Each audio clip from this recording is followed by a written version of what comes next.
Maka tidak heran jika romantisme kekuasaan itu seringkali merusak idealisme yang kita perjuangkan.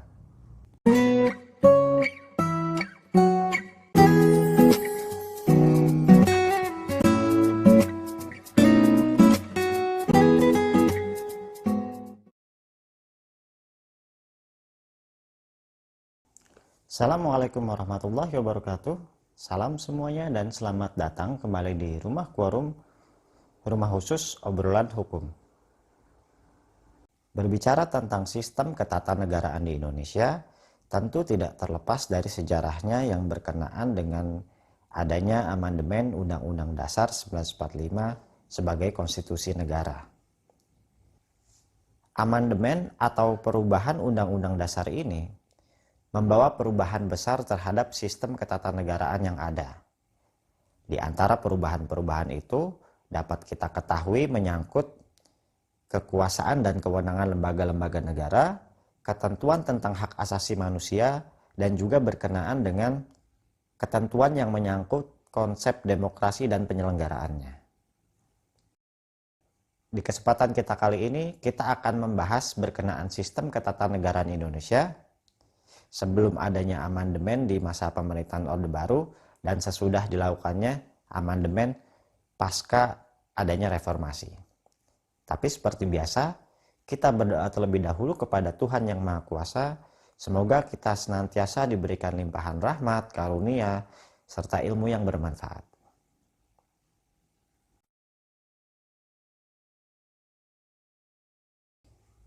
Sebelum dilakukannya amandemen, sistem ketatanegaraan dalam pelaksanaan kekuasaan negara itu dilakukan dengan yang namanya pembagian kekuasaan atau yang disebut distribution of power, bukan pemisahan kekuasaan atau separation of power seperti dalam ajaran Montesquieu pada Trias Politicanya.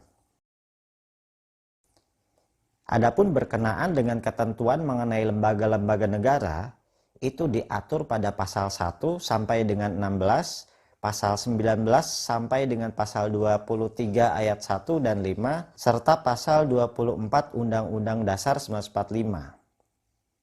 Dan selanjutnya, kedudukannya itu diatur dalam ketetapan MPR nomor 3/MPR/1978 tentang kedudukan dan hubungan tata kerja lembaga tertinggi negara dengan antara lembaga-lembaga tinggi negara. Dan secara prinsip itu terdapat 5 kekuasaan pemerintah negara Republik Indonesia menurut Undang-Undang Dasar 1945. Dan kekuasaan yang pertama itu adalah kekuasaan membentuk perundang-undangan negara atau kekuasaan legislatif yang dilakukan oleh Dewan Perwakilan Rakyat bersama dengan Presiden. Kemudian yang kedua itu kekuasaan menjalankan perundang-undangan negara. Yang kita kenal itu sekarang dengan kekuasaan eksekutif. Dalam hal ini adalah presiden. Kemudian untuk kekuasaan yang ketiga yaitu kekuasaan memberikan pertimbangan kenegaraan kepada pemerintah. Kekuasaan ini disebut juga kekuasaan konsultatif yang dilakukan oleh Dewan Pertimbangan Agung. Dan yang keempat itu kekuasaan mengadakan pemeriksaan keuangan negara. Disebut dengan kekuasaan eksaminatif yang dilakukan oleh Badan Pemeriksa Keuangan. Adapun untuk kekuasaan yang terakhir yaitu kekuasaan mempertahankan perundang-undangan negara atau kekuasaan yudikatif yang dilakukan oleh Mahkamah Agung. Jadi untuk pola sistem ketatanegaraan dan hubungan antar lembaga negara sebelum adanya amandemen itu bisa kita ilustrasikan sebagai berikut. Kedaulatan rakyat dilaksanakan oleh MPR sebagai lembaga tertinggi negara, kemudian kekuasaan legislatif dibagikan kepada DPR bersama dengan Presiden, Presiden sebagai kekuasaan eksekutif, adapun kekuasaan yudikatif ada di tangan Mahkamah Agung dan badan-badan peradilan. Dewan Pertimbangan Agung itu sebagai lembaga konsultatif, Badan Pemeriksa Keuangan itu sebagai lembaga eksaminatif yang melakukan pemeriksaan dan pengawasan keuangan negara agar tidak terjadinya kebocoran. Berdasarkan ilustrasi tadi, sebetulnya dapat kita pahami bahwa MPR itu merupakan lembaga tertinggi negara yang merupakan perwujudan kedaulatan rakyat.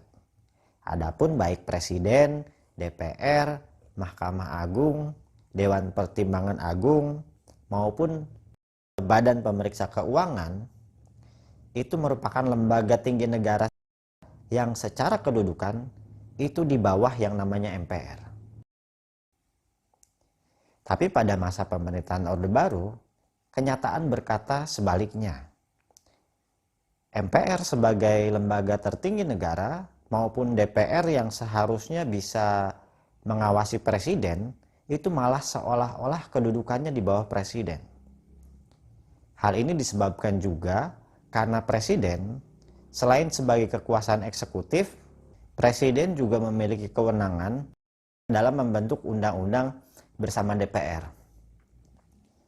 Dan karena kekuasaan inilah, posisi presiden menjadi sangat dominan dan nyaris tanpa kontrol.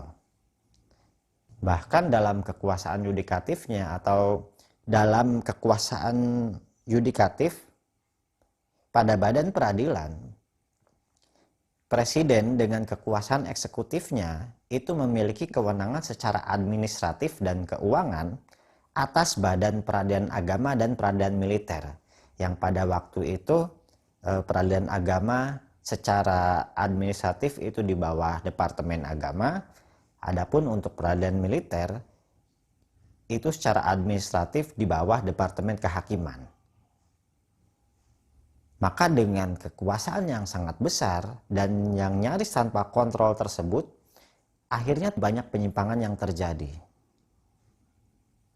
Maka menurut Lord Acton, itu mengatakan power tend to corrupt and absolute power corrupt absolutely. Jadi pepatah ini menggambarkan bahwa kekuasaan itu cenderung korup, yang mana kekuasaan yang sifatnya mutlak atau kekuasaan yang sangat besar itu benar-benar merusak demokrasi yang ada pada sebuah negara. Maka tidak heran jika romantisme kekuasaan itu seringkali merusak idealisme yang kita perjuangkan. Maka tidak heran jika romantisme kekuasaan itu seringkali merusak idealisme yang kita perjuangkan. Hal inilah yang kemudian memicu adanya gelombang reformasi yang menuntut adanya perubahan besar yang pada akhirnya dengan adanya reformasi ini meruntuhkan kekuasaan Orde Baru yang sudah terbangun selama 32 tahun. Dan pada masa ini juga Undang-Undang Dasar 1945 itu juga menjadi konstitusi yang sangat sakral, yang sangat sulit untuk dirubah. Hal ini sebagaimana ditentukan dari sejumlah peraturan yang menyatakan bahwa MPR berketetapan untuk mempertahankan Undang-Undang Dasar 1945 dan tidak berkehendak akan melakukan perubahan terhadapnya. Ini berdasarkan TAP MPR nomor 1/MPR-1983.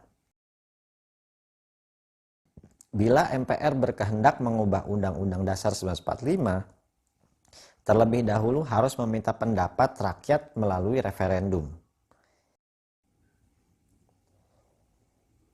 Selain itu, pada masa ini, pemilu dengan asas langsung, umum, bebas rahasianya atau yang bisa disingkat dengan luber, itu hanya dianggap sebagai selebrasi demokrasi yang sifatnya pencitraan saja dan bukan merupakan pesta demokrasi yang sebenarnya.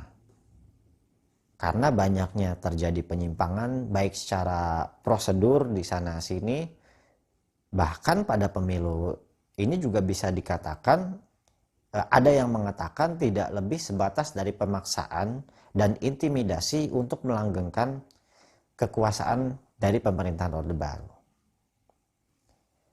Baik, demikianlah pembahasan seputar sistem ketatanegaraan dan kelembagaan negara sebelum diadakannya amandemen pada masa pemerintahan Orde Baru. Untuk pembahasan selanjutnya tentang sistem ketatanegaraan dan kelembagaan negara setelah amandemen pasca reformasi, bisa teman-teman klik pada link video di atas. Baik, sampai jumpa di video berikutnya. Assalamualaikum warahmatullahi wabarakatuh.